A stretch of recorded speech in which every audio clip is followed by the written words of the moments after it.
शौहर दफ्तर से बीवी के साथ फोन पर। बीवी, क्या आपने खाना खा लिया है? शौहर, क्या आपने खाना खा लिया?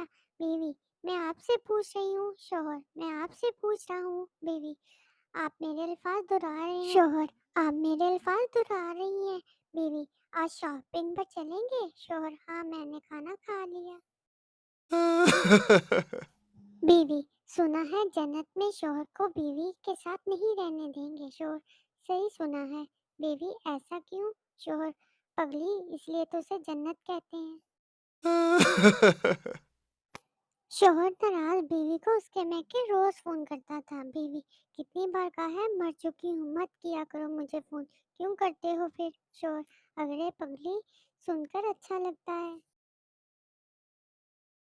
बीवियाँ दो तरह की होती हैं। पहली, जो शौहर की बात सुनती हैं, इसके ख्यालात को समझती हैं, इससे मोहब्बत से पेश आती हैं, कभी बेजा फरमाइशों से तंग नहीं करती और शौहर के गुस्से को मुस्कुरा कर झेलती हैं। और दूसरी, वही जो हम सबके पास है।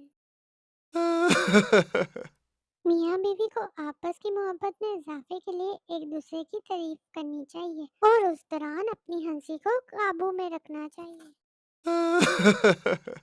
मर्द को ज्यादा दीन का पता हो या ना हो, लेकिन ये जरूर पता होता है कि इस्लाम में 4 शादियां जायज हैं। बीवी, हमारी शादी को 20 साल हो गए हैं और पता भी नहीं चला। शौहर, सजा का एहसास सिर्फ कैदी को होता है, जेलर को नहीं।